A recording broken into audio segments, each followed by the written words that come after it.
मेरे जीवन का पहला दिव्य अनुभव था कि मैं द्रौपदी जी का चरित्र पढ़ रहा हूँ, लेकिन उसके परिणाम स्वरूप मुझे क्या मिल रहा है? मुझे श्री कृष्ण के चरणों का प्रीति प्रसाद मिल रहा है।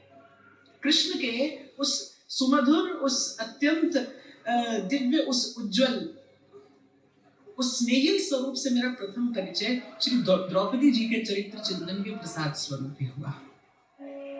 मन पहली बार श्री कृष्ण की ओर मुड़ा। इससे पूर्व लगता था कि श्री कृष्ण भगवान हैं, उन्हें प्रणाम करना चाहिए, उनकी स्तुति करनी चाहिए। एतेश चांद सकला पुंसः कृष्णस्तु भगवान स्वयं, ये वाक्य श्री कृष्ण के चरणों में नत तो कर देता था, पर श्री कृष्ण प्रेमी हैं, श्री कृष्ण स्नेही हैं, वो आत्मीय हैं, वही अपने हैं। उनसे प्रेम का संबंध जोड़ के ये जन्म जीवन सफल सार्थक किया जा सकता है। उनसे प्रीत की डोर बांधकर इस जीवन के एक एक क्षण को उत्सव बनाया जा सकता है। ये परिचय मुझे द्रौपदी जी के चरित्र चिंतन के प्रसाद स्वरूप मिला।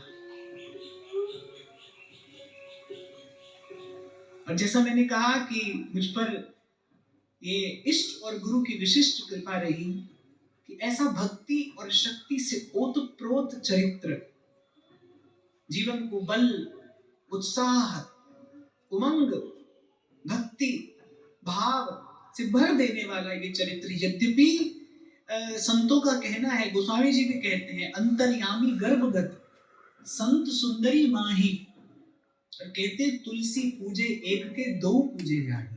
भक्त के चरित्र चिंतन से भगवान की भक्ति अवश्य में प्राप्त होती है, इसमें तो कोई संशय नहीं है। पर फिर इस चरित्र में कोई विलक्षण सी सुवास है।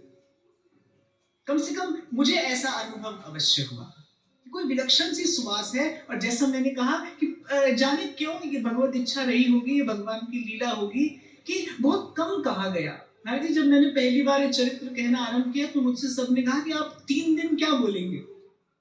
द्रौपदी जी का चरित्र बड़ा अल्प सा कहीं यहाँ वहां प्राप्त होता है, तो आप 3 दिन क्या चर्चा करेंगे? और 3 दिन में चर्चा पूरी हो नहीं पाई, 3 दिन में चर्चा हो नहीं पाई। एक एक पग पर, जन्म से लेकर, जन्म तो मुझे नहीं कहना चाहिए क्योंकि वो यज्ञ की वेदी से प्रकट हुई है, उनका